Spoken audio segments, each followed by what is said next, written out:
Preheat your oven to 425 degrees. Line a large baking sheet with a silicone baking mat or some parchment paper, then set it aside for a minute.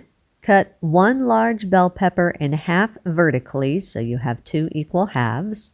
Use a spoon and scrape out the seeds and the little white membrane inside of the pepper. Scoop all that out so you have 2 empty pepper cups. I like to use the red bell peppers. You can use the green or the orange, the yellow, whatever bell pepper you prefer. I think the red bell pepper has the best flavor for me, but you can use any one you want, of course.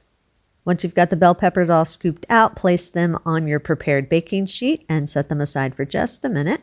In a medium mixing bowl, combine 1 small zucchini that's been chopped into small pieces, a half cup of baby corn that's been cooked and chopped. I like to use the canned baby corns.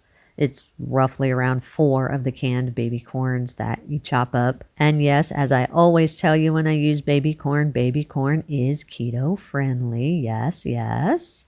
Add a half teaspoon of onion powder, a half teaspoon of garlic powder, a half teaspoon of paprika, 1 teaspoon of dry ranch seasoning. If you don't want to use the store-bought dry ranch seasoning, I'll leave a link in the description to my ranch dressing, and you can just use the dry seasonings that are in that recipe if you prefer to use that rather than buy store-bought. Add a half teaspoon of salt and a half teaspoon of pepper.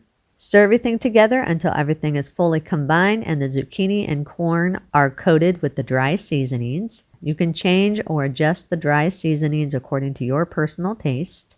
Divide the filling evenly between your bell pepper halves. If you have extra filling, you can either chop up another bell pepper or 2 until the filling is used up, or you can just serve the extra filling as an extra side, or you can do what I do and store the extra filling in an airtight container in your refrigerator, and the next day I just used it as a side with some baked chicken. Once your bell pepper cups have been filled, set them off to the side for just a second. Place 1 to 2 pounds of steak in a 3-quart casserole dish. I'm using sirloin steak. You can use any steak you want. Lightly brush the steak with some avocado oil or the oil of your choice. Season the steak with some salt and pepper, paprika, and some dry Italian seasonings. I just sprinkle on enough just to cover the top. You don't have to put a ton on, but you want to put enough to be able to put some flavor to your steak. Use a basting brush or the back of a spoon and spread the seasonings so they cover the top of your steak, and gently tap them down and gently tap the seasonings into the steak so you can get more flavor in your steak.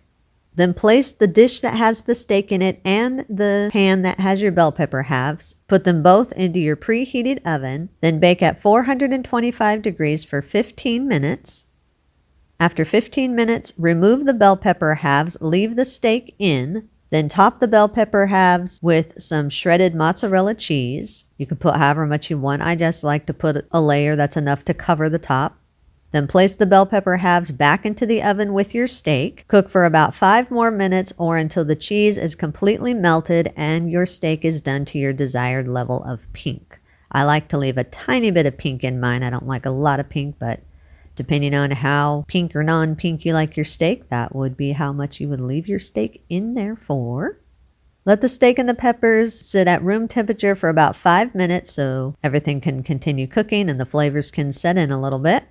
After the steak and peppers have sat for 5 minutes, you can serve these immediately. You can serve them together as a main dish and a side, or you can chop up the steak into small pieces and put it on top of the bell pepper cups. I like to just make it as the steak the main dish and the bell pepper cups as a side. This recipe feeds about 2 to 3 people, so you can always multiply this recipe to fit however many people you need.